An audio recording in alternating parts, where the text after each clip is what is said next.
All. Welcome. We are here. It is time. All right, let me see who is in the chat. We got Paula in the chat. We got Adam in the chat. Adam said his caption button is stuck. I love it though. We're gonna go with energy. Leslie in the chat. Laura's in the chat. Who else we got? Stacy in the chat. Barbara in the chat from Naples, Florida in the house. Thank you, Ashley. I see that heart. Hey, Susan. Hey, Jean. Hey, William. Hey, Amanda. Y'all, happy love day. Happy love day, y'all. I am so excited to see you all. And I'm going to tell you now, in case you don't hear it today, I love you. I'm proud of you. And I am so excited to be changing the world with you. Thank you, Megan. I know that's right. If you haven't dropped a heart in the chat, make sure you go and type everyone. I want to see the hearts, chat to everyone. I want to feel the love going on. Come on now.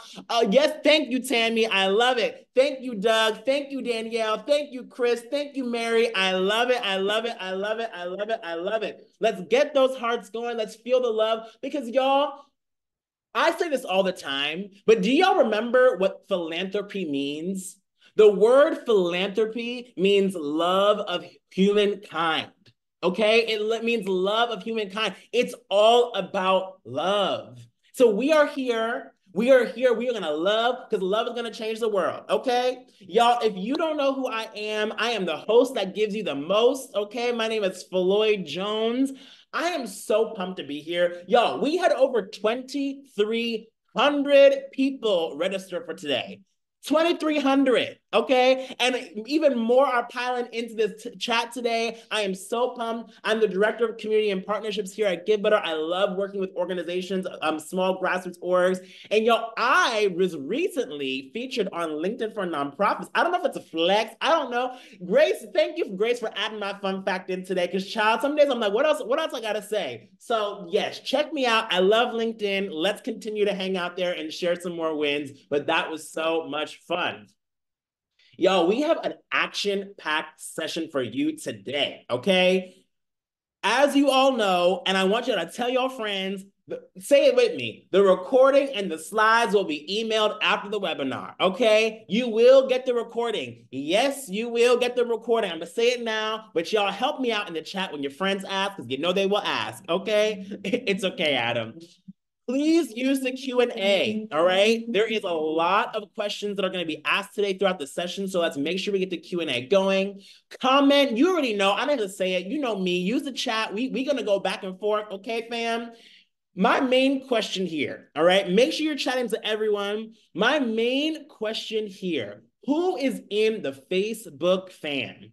Because I have a surprise for y'all. In the next few slides, I got a surprise. Ooh, I hit myself. In the next few slides, you're going to get a surprise. In the next few slides, you're going to get a surprise. Child, let me not. Okay, let me stop.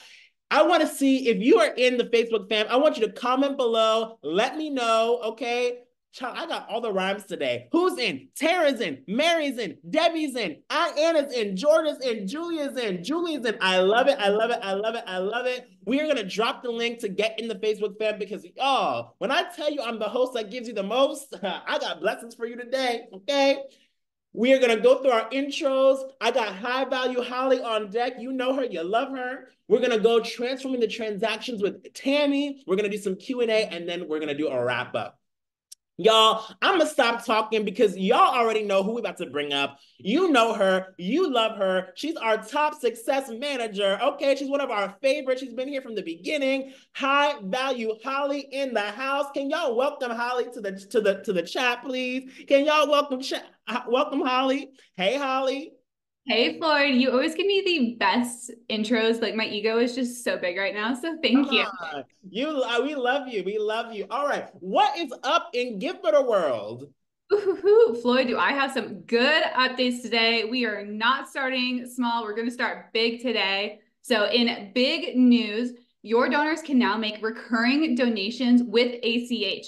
Previously, ACH was only available for donations that were one time $100 or more. We have changed that. There is no longer an ACH minimum. And now your donors can give a recurring donation via ACH. So that means lower fees. And that means we can just have that direct deposit. There's also quicker deposit time. So we love all of this. Recurring donations just got even easier. Love that. Come on, y'all. Y'all asked about how we can give directly. We're gonna give you all the payment options. I love it. What's next? Ooh, okay. So this one is so, so good and so important. We had to bring it back as a reminder. So if y'all missed it on a previous update, we are saying it again. We have our new donation matching feature. This is available on page and event campaign types. And y'all, this can just not be missed.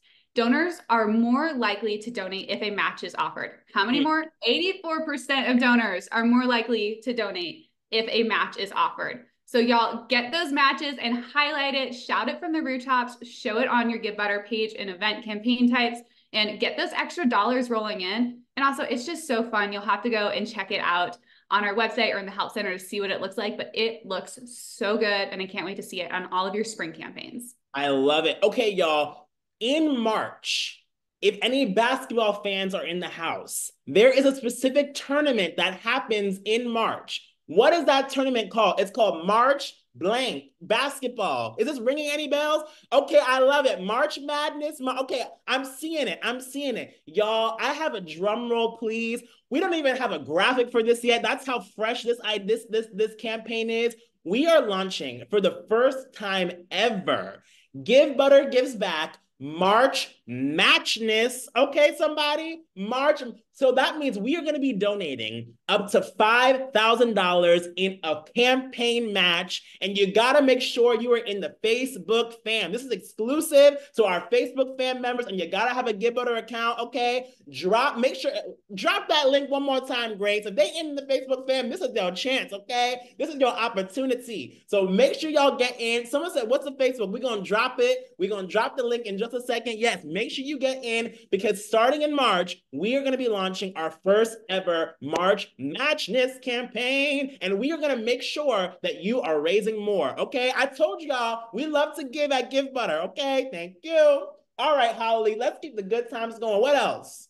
All right, so in the spirit of matching and just showing your progress, we have a new Give Butter widget, and it is an embeddable thermometer. So maybe you want to show that progress really big and bold on your website.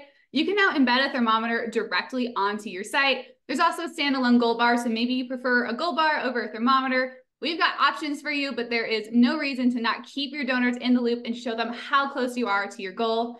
And we know that donors are more likely to help give if they can see your progress towards that goal. So definitely try this one out here on your website, and it's available now. I love it. I love it. I love it. Thank you. Okay, I think do we got more? Oh, our Got last one more. one. In the spirit of widgets, we also want to give you a sneak peek on our next widget that the team is building. This is going to be to grow your email list with a contact capture. So this is going to be a subscribe button widget. So you're using Engage, we can go ahead, capture that information. It's going to create those contacts, plug it in, and then you can send emails directly from GiveButter. So another widget coming here soon, y'all. So stay tuned. Child, we said y'all can email, you can donate. Now we're gonna get people directly on your email list. Listen, there is nothing you cannot do on Give Butter. Okay, we are here for you. Thank you, Holly. Can y'all show Holly some love in that chat? Thanks, Floyd. Everyone, can't wait to watch you change the world. Love it. Until next time, you know what? We're going to help you transform the transaction today because we have the best lineup for you. All right, the last thing I'm going to share. So I have a little story for you. And I actually see Juliana here, and I wish I could pull you up, Juliana, because you are the example of what it means to transform the transaction. So our first donation to the Prospector Theater was about 2 years ago, okay? And we made a gift to the organization, but since then, I have been watching them grow. I have been watching them thrive. And y'all, one of the things that I absolutely love about this organization is that they continue checking in on me. Juliana in particular always emails, always checks in. And the best part about this, y'all, is that not once has she asked, can you make another donation? Not once has she asked, can you make another gift? Y'all, yesterday when I got home to my apartment, and y'all know New York, the hustle and the bustle is stressful, okay? I got to my apartment last night and I saw this package, this care package outside of my apartment, congratulating me and Give Butter on winning an Anthem Award. We recently won an Anthem Award, and this was just them checking in and saying, hey, congratulations, we see you're doing the work. And I realized something in that moment. Transforming the transaction has nothing to do about the transaction. And it has everything to do about who the person is. I always say people are your partners, not your piggy banks. People are your partners, not your piggy banks, okay? And this is the perfect example of how an organization transforms a transaction because they are going out of their way just to say, hey, I care about you. I care about you. I don't care about what you can do. I don't care about your platform. I don't care how much money you can give me. I care about you. And that is what we're going to talk about all day today. We're going to give you the tips on how to actually do that stewardship because I promise you it's going to result in a higher donation. And guess what, y'all? I made my next donation to Prospector Theater today. All right. The person who's going to help you break all this down is Miss Fundraising Transform herself, Miss Tammy Zonker. I'm going to bring you on up. Hey, Tammy. Hello, Floyd, and hello, everyone. Can y'all give Tammy some love in the chat? Tammy, it is so good to see you, and it's so good to have you here today. It's amazing to be here. Floyd, your energy, like I just want to hang out with you all the time. Guess what? Now we can. We fam now. We are fam. All right, before we dive in, give us a one sentence synopsis because your whole company is Fundraising Transform. How have you seen organizations really be able to transform their fundraising? Well, you said it, and it's really by focusing on the relationship and the people, like honoring people and their intentions. When you take care of people, the money takes care of itself. Come on, somebody. Come on, somebody. Well, Tammy, I'm going to let you take it away. Hello, everyone. And thank you for joining this session on Transform the Transaction. Happy Valentine's Day. I just think it's so perfect, and it's no accident that we chose Valentine's Day to talk about how to deepen relationships, how to really be real and authentic. And Floyd, you said it, how to create partners, not piggy banks, right? So that's what we're going to talk about today. So to get us started, I really want to lean into this whole concept of, there are a lot of self-limiting mindsets that keep us in the transaction. So I thought it would be helpful to start with, like, what does transactional fundraising look like? Because no one thinks they're a transactional fundraiser, right? Here we go. There we go. So one of the self-limiting mindsets is, I'm not a transactional fundraising. I would never, right? But yet transactional fundraising is deeply embedded in fundraising best practices, right? So it's kind of like... Sorry, I don't want to jump in, but the slides aren't progressing. Do you want me to share my screen? Sure. Okay. Whatever. Yep. Stop. You can go ahead and stop sharing your screen and then I'll bring it up. Okay. Awesome. Okay. Let me share my screen. Boom. Can you see? Yes. All right, let's do it. All right. So, but you could hear me fine. Yep, right. You're perfect. All good. Okay. So this thought that I'm not a transactional fundraiser is a self-limiting mindset, right? And again, it's not your fault because best practice, how we've been trained to fundraise, is inherently transactional. And we're going to go through each of these three self-limiting mindsets in detail. So the second self-limiting mindset is thinking that donor is an identity, right? We think that, donors don't think of themselves as donors. That's our language as fundraisers. That's actually jargon. So we're going to talk about what philanthropic psychology tells us how donors perceive themselves when they are giving to us. And so hopefully that will help transform self-limiting beliefs around our donors and using that language. All right, the next self-limiting mindset is believing that asking is something that we do to someone, right? Versus for someone, with someone. All right, so this is like when we are hitting people up or putting the squeeze on them or targeting them, right? We use some really disempowering language. And these three things collectively, I think, are the self-limiting mindsets and beliefs that keep us entrenched in transactional fundraising. And we want to transform that, right? So when you took the poll, if you're at that place where you're ready to get to the next level and you believe that with guidance, you can do it, right? I believe that too. And my intention is that today I'm going to give you some tools to get to that next level. All right, next slide, please. All right, so here's some descriptors.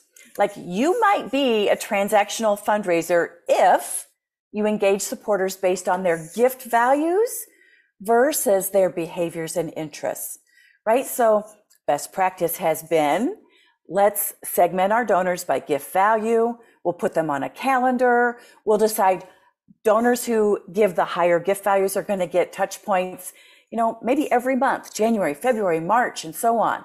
People who are at lower gift values might get a touch point every quarter. Some are more personal, some are more engaging, some are more immersive, typically the higher the gift value, versus this donor gives multiple times a year, even if it's a modest monthly gift that collectively adds up to really contribute to that donor's lifetime value, versus engaging them like, oh, this donor's so passionate about children and youth in the foster care program, right? So engaging supporters based on their gift values, those dollar amounts, versus their behaviors and their interests. The next one, if you only send acknowledgement letters to donors who have given $250 or more, because that's what the IRS requires, you could be a transactional fundraiser. All right, next. If timely and accurate gift processing or donor data management integrity, if those aren't priorities, your organization could be really steeped and stuck in transactional fundraising. So what do I mean by that? I mean, hopefully you've got GiveButter, you've got a great system that's got lots of great add-ons that you can use to really process those gifts, to engage donors in the areas that are most important to them. But if you aren't staffing that position adequately to get those accurate gift acknowledgement letters out the door, it's a problem, right? So do we budget for stewardship? And typically it's one of the most underfunded elements of our donor engagement strategy. All right, next bullet. If your fundraising strategies are siloed and donor communication isn't coordinated, you might be a transactional fundraiser. So if your annual fund donors, maybe your mass market donors, get a completely different communication than your major donors or your mid-level donors, just based on who's managing those programs, and there's no coordination, there's no collaboration on the messaging and the timing of those communications, you could be a transactional fundraiser. If you have internal competition for who gets credit for contributions. And I saw this even as a chief philanthropy officer. Oftentimes we might have a major gift officer that was engaging an individual or a couple, a family, and they made the ask and the family said, yes, of course, we'll do that. Go through our private family foundation, fill out the online application. So major gift officer collaborates with someone in the grants area, and that gift comes in and the grants person says, do I get credit for that? And the major gift officer says, no, I get credit for that, right? So if we're fighting over contributions, we're fighting over who gets credit for the transaction versus collaborating, celebrating that gift, celebrating that donor's generosity, and giving some kind of soft credit for the team effort. If we're not doing that, we could be a transactional fundraising operation. If you're not customizing donor communication based on the donor's interests and their preferences, they like email, they like text messaging, they prefer phone calls.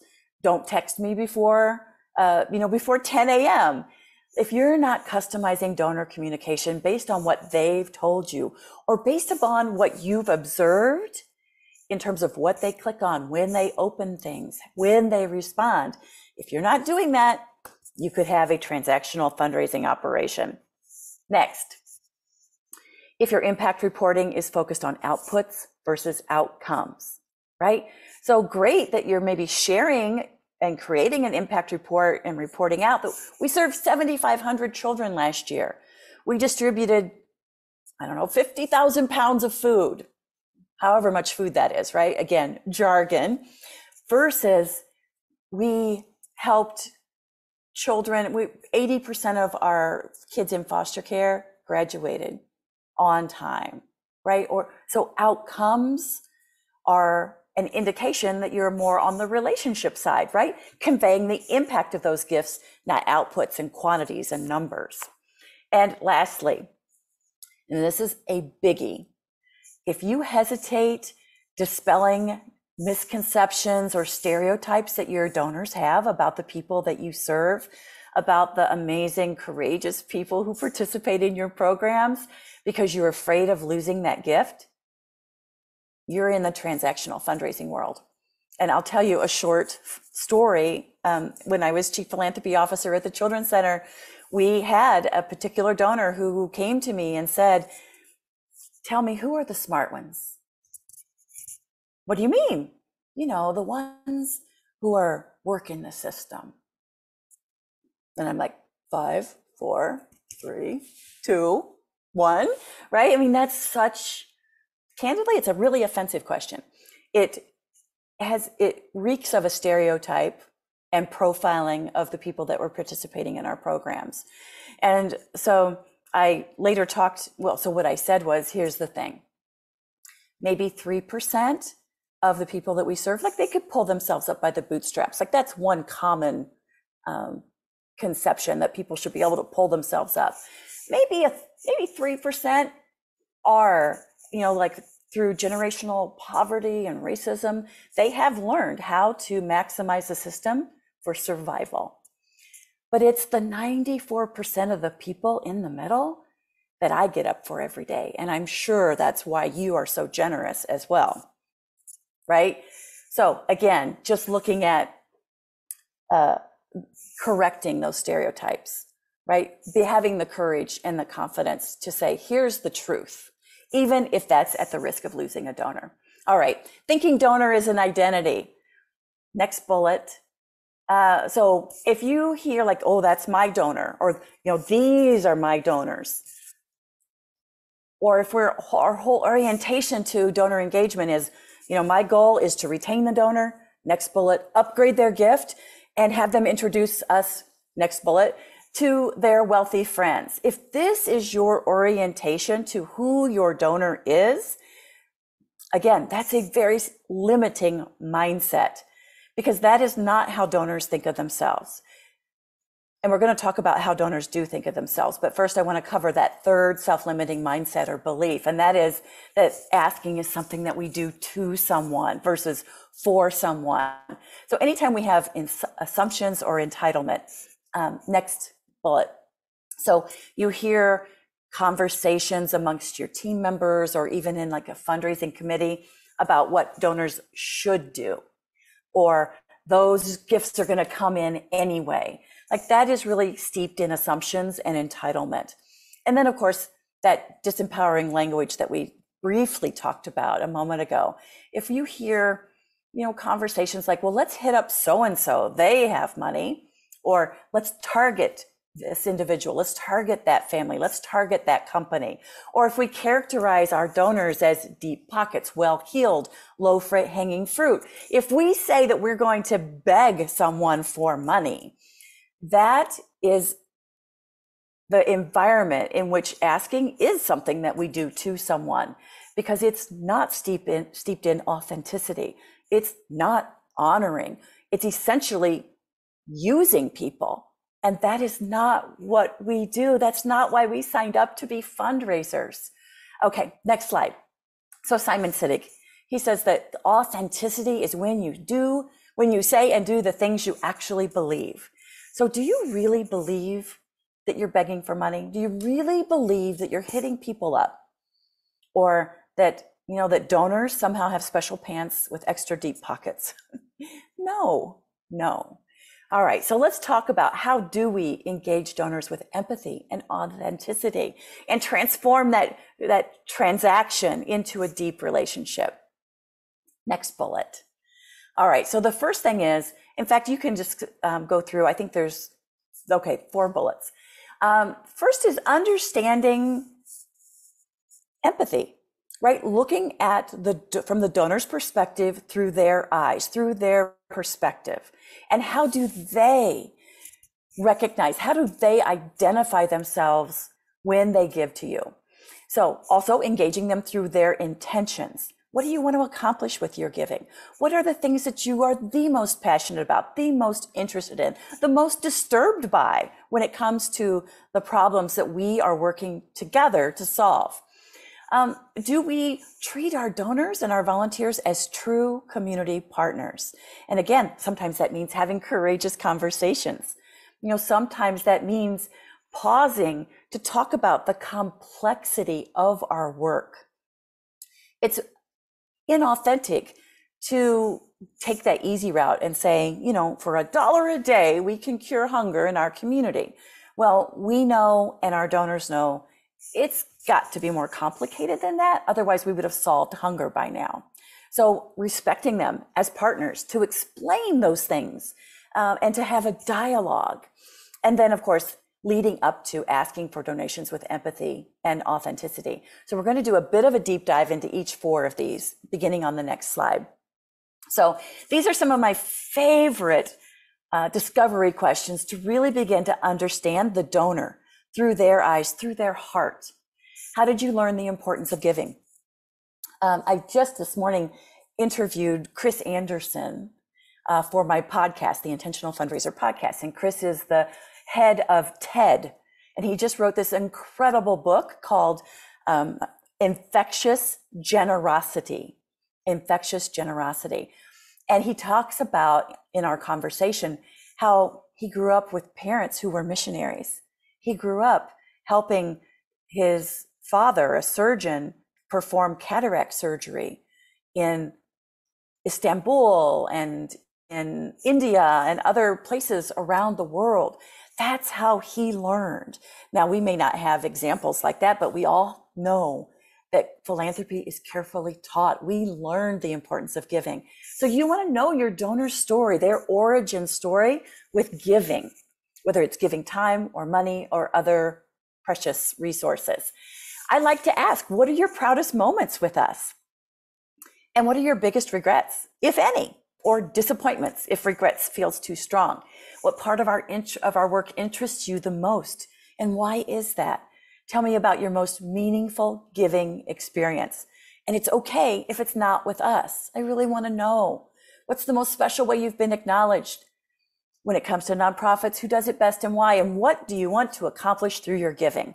And I particularly use the word giving or generosity. I don't use the word philanthropy because I think that a lot of people don't necessarily think of themselves as philanthropists, right? They think of Mackenzie Scott, they think of Oprah, they think of the Gates family. They don't necessarily think of themselves that way. So I want to use language that's relatable to them. All right, next slide.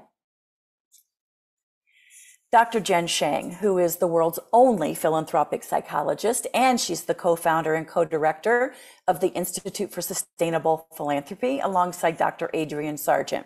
So if you don't follow this power couple and the Institute for Sustainable Philanthropy, you need to, right? They produce a lot of really incredible white papers.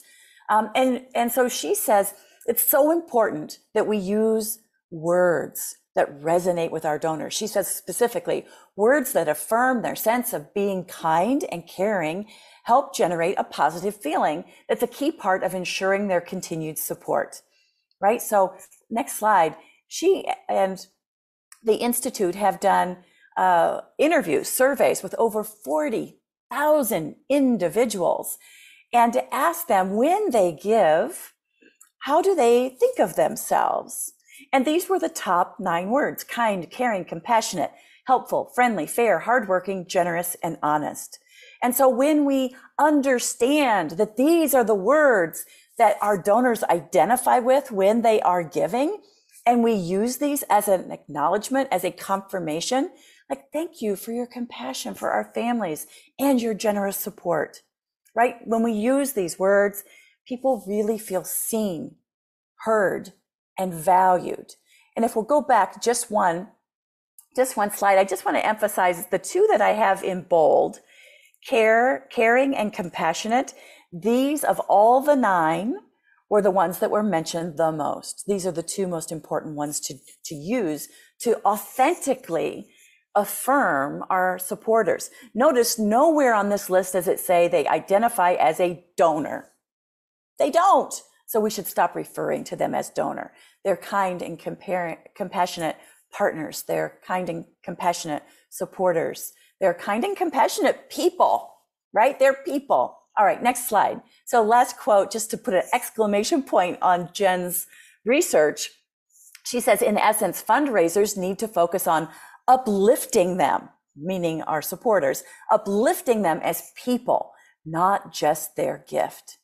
Not just their gift, but their humanity, their intention, their purpose in giving. All right, next slide. So how do we understand their intentions and their interests? Well, there are lots of ways that we can do that. Personal conversations, one-on-one, small group gatherings, surveys, polls, looking at your data. Who clicks through on what? What are those interests? Spotting trends in your data, and then using fundraising and marketing intelligence to further zero in on what really resonates with our donors. And then we can communicate and acknowledge them in ways that are the most meaningful. And we can do that. Like that, understanding them is empathy, right? Empathy is like putting yourself in someone's shoes and seeing through their eyes, feeling what they feel. And how else can we do that? I just wanted to jump in really quick because Please. first of all, how good is this, y'all? I'm sitting here, I got my notebook, I'm taking notes. This is so good. Can we talk for 1 second? Because a lot of people at the beginning, when we did that poll about how comfortable do you feel asking for a larger donation, a lot of people said that they felt not comfortable, right? And they said that they were nervous, they were apprehensive. And I love how you touched on the limiting beliefs. But what is one tactical, practical thing that people can do to start easing their way into this? Because you actually have to do the work. You have to have personal conversations. You have to have small group gatherings. You have to send surveys and poll. But that means you have to actually take the step and do that. And taking the step means being seen. So what would you say to people to get them going on that process? Get into a dialogue. Of course, asking for bigger gifts or any gift value is a little scary. It's a little daunting if you don't know who you're asking, if you don't know why they give, what they want to accomplish, right? I mean, it would be the equivalent. I know we don't like comparing like dating and marriage to donor development because they really are completely different things. And if they aren't, then we have an ethics course coming up later this month. Joking. But the truth is, if we don't know them, of course, it would be daunting. So get into dialogue. Now, I know with there are some donors that we have face-to-face conversations with, and there are others where a poll or a survey or even a town hall, where we're asking about organizational priorities. Those are ways to really understand your community. I love that. Thank you. Yeah, great question, Floyd. All right. So essentially, we want our donors to know they matter. I think we went backwards. They matter, that they made a difference through their giving, and that they know specifically the difference that they made, right? That's essentially how we convey to them, I see you, you matter, you're making a difference, and here's the outcome of the difference that you made. All right, so next slide. So treating people as true community partners, not just piggy banks, not just ATMs or sources of financial contributions. And so part of how we do that is by building trust and getting in relationship with them. So transparency, having those courageous conversations, especially if they think a certain way or they have some stereotype of what you do, or maybe an old perception of what you do, but that was from 20 years ago when they served on your board, and your programs, your theory of change has completely evolved, but they are stuck in the past. So we need to bring them into the future. And sometimes that takes some courage. We want to be honest about the complexities of our work. Next. And then authentically seeking their perspective, right? If we go into a meeting to create a community partnership and we're doing all the talking and we're not asking thoughtful questions, we're not seeking input and actually considering their input, doesn't mean we have to apply it or do what they say or what they think we should do. But rather than going to like, oh, we did that 10 years ago. Oh, we tried that before. Or that would never work. Here's why. But actually like being with it, considering like, you know what? Think about the QR code. Yeah, we tried that 5 years ago and it kind of flopped. But now, since the pandemic, it's made a comeback and it's relevant. All right, so authentically seeking their perspective. Seth Godin says, the real desire, like all that we really want as humans, the real desire is significance. To do something that matters, to be missed if we're gone, the universal desire to achieve dignity and to be seen, right? And that's what our donors want too. It's what we all want, not to be a source of income, not to be loved just for our money or our contributions, right? But real significance. All right, next slide. So here's some, let's lean into the asking part of this, asking with empathy and authenticity. And then I want to save time for questions. So relationship asking is not something we do to someone. It is an invitation to join you and others in the community. It is an opportunity to make a difference, a specific difference aligned with their area of interest. You know, what their heart wants to do. It welcomes non-monetary contributions and other resources above and beyond money. It's not just about cash, right? Or, you know, crypto or donor advised, all the cash kinds of categories. Next bullet, please. And asking should evoke feelings of purpose for the donor and joy and belonging, right? There's data that says that when we give to something that is truly meaningful, there are health benefits, right? There are actual health benefits. It's well documented. So, you know, the joy of giving is not just some hyperbole. It's not some throwaway cliche. It is real. And that's what we are offering people when we invite them to join us. I had to just say one quick thing on that, because you know that's my thing.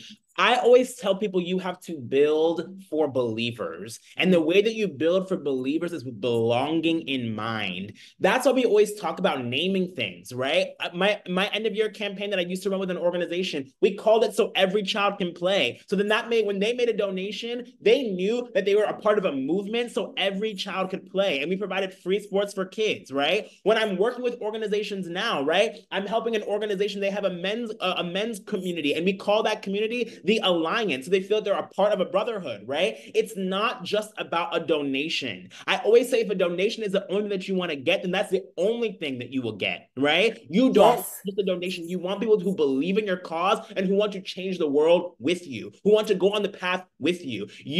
I always say my last thing, we have to create space for transformation to take place, right? So we are now facilitators. Someone just said, Tammy Ford said, and I had to, if I can scroll up, Tammy Ford said, we have to be stewards of their trust, not just stewards of their donation dollars, ensuring they feel heard, acknowledged, and valued. And I will also say that they feel seen and a part of changing the world. So I love that point. Come on now. Yeah. Can we get some amens in the chat, please? Like Floyd preached, this is the thing.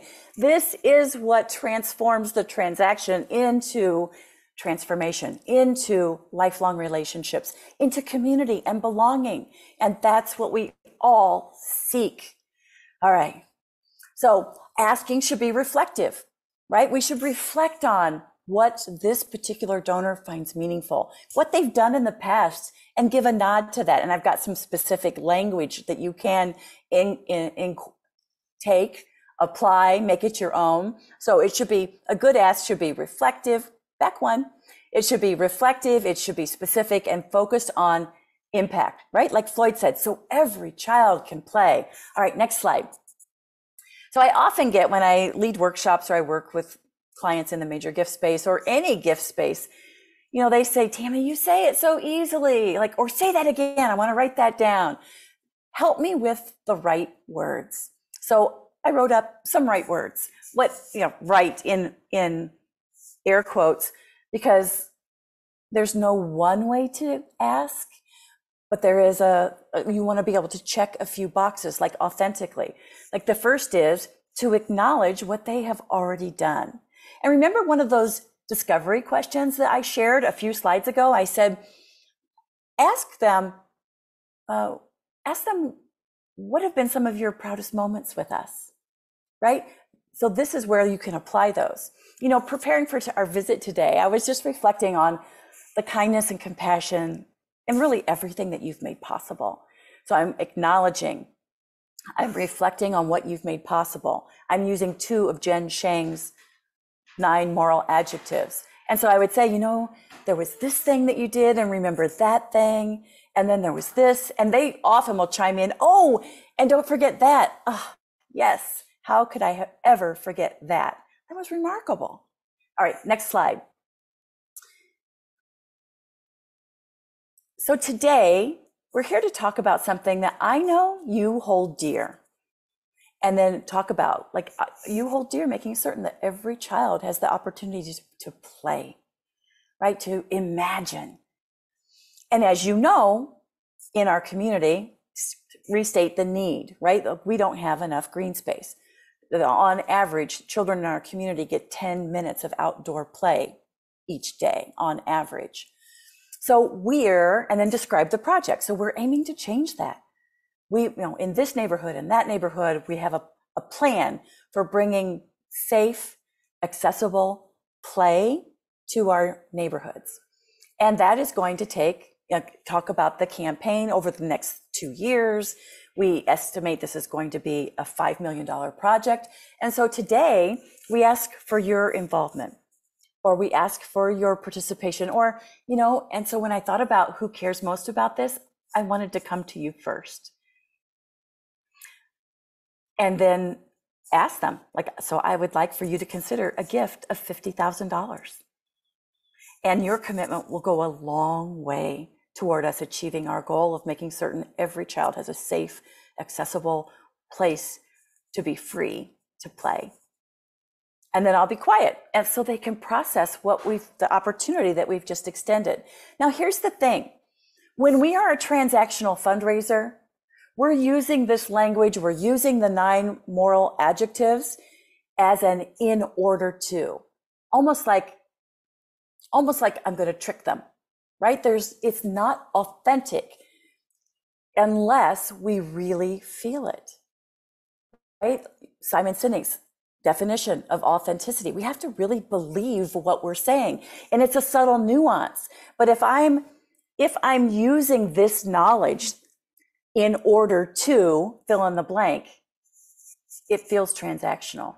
But if I'm using this knowledge to be the best possible conduit or bridge between this incredible partner who wants to make a change in this area and this incredible organization, this mission that I love so deeply, if I'm coming to this using these tools with the purpose of being that connector and delivering on the mission and having our partners feel joy and accomplishment, that's when I'm being authentic, right? That's when I've transformed from transactional to transformational.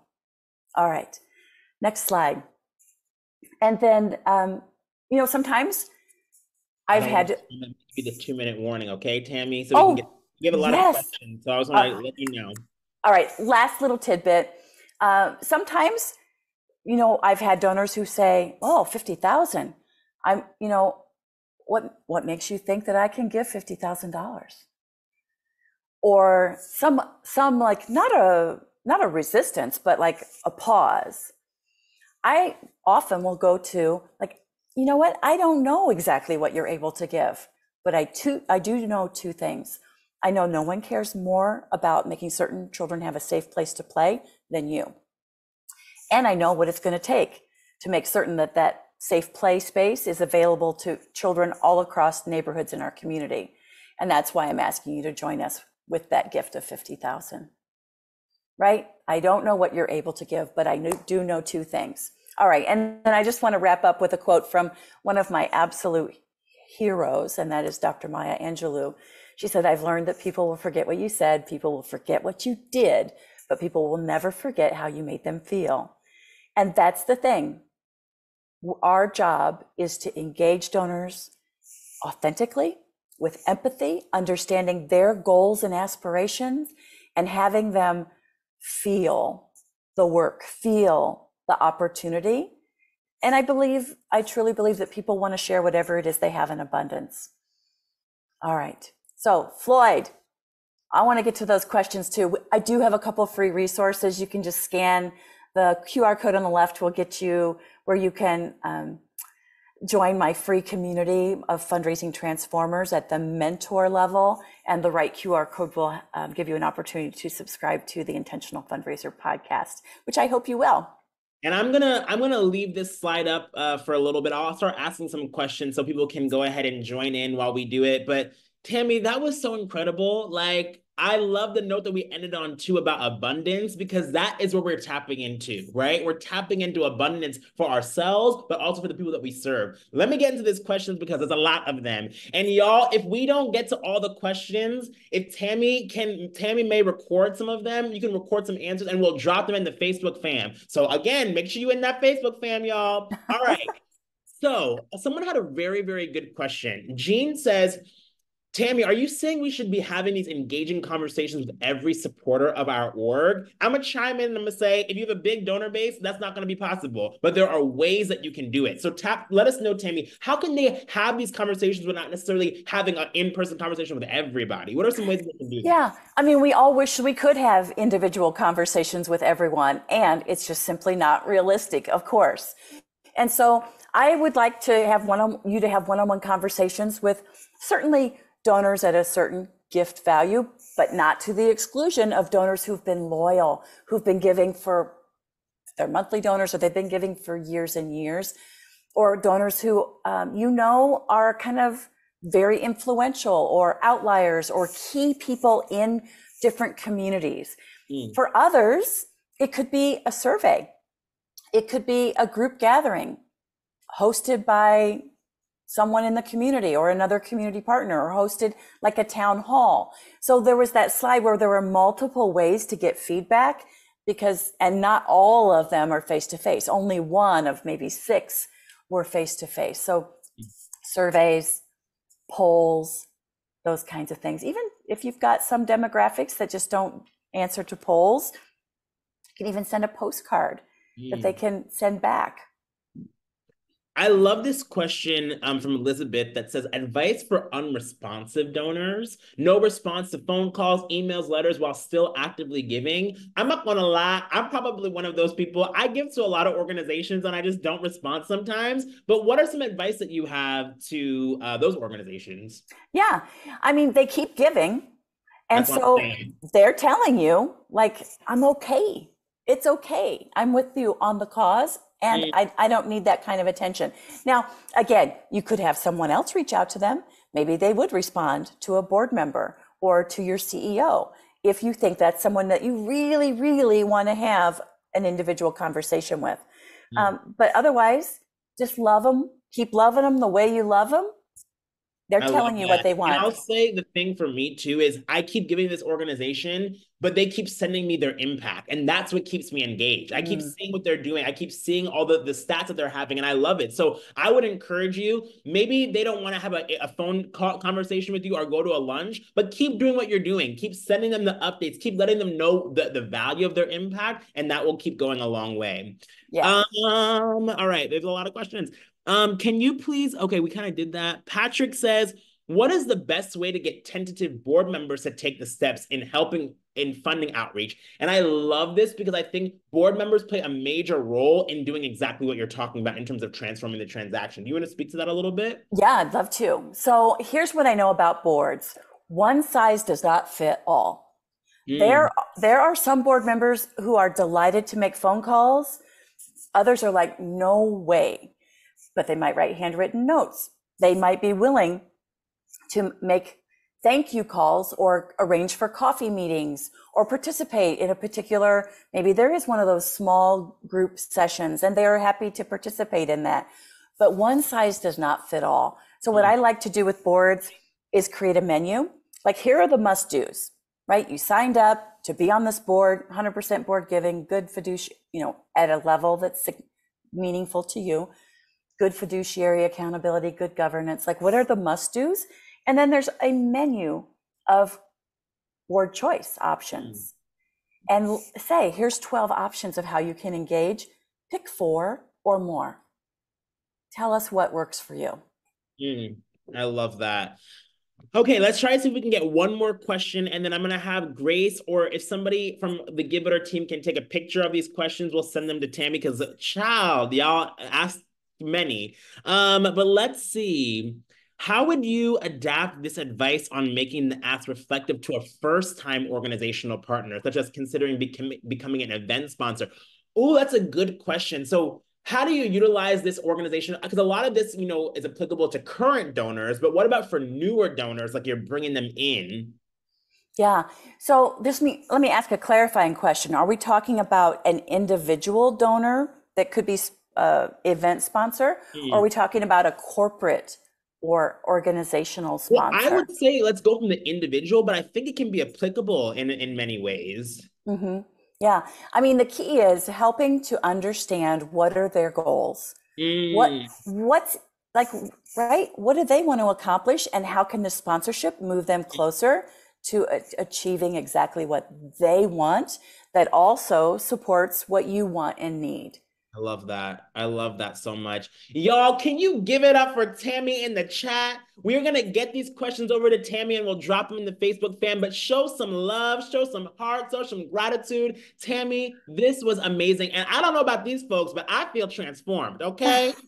You transform me, and you do all the time. I'm so happy for you, Tammy. Thank you so much. My pleasure. Thank you all. And send those questions over. I'll answer them in the family group.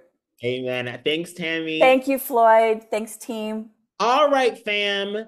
I am so excited for our next webinar. First of all, I can't even think about it because I'm still feeling the good vibes from today. This was absolutely fabulous. But y'all, next month, we are joined by my also good friend, Mallory Erickson. And I am so, so excited. It's going to be absolutely amazing. And I hope that you all can join. Scan this QR code to register, but we're also going to send it to you in our follow-up email. And some of y'all said that the links weren't working. So we're going to send you those links in the follow-up email as well, so you can join Tammy's community, get the slides and the whole shebang, okay? And y'all, remember, register for our webinars. We have a feedback survey. Join our Facebook fam, because y'all remember March Madness. Y'all want to get these dollars, okay? And they're coming up soon, okay? But y'all, thank you so much for being here. Thank you so much for all your support. And like I always said, if you didn't hear it, I love you. I'm rooting for you. Now let's continue to change the world together. Bye, y'all.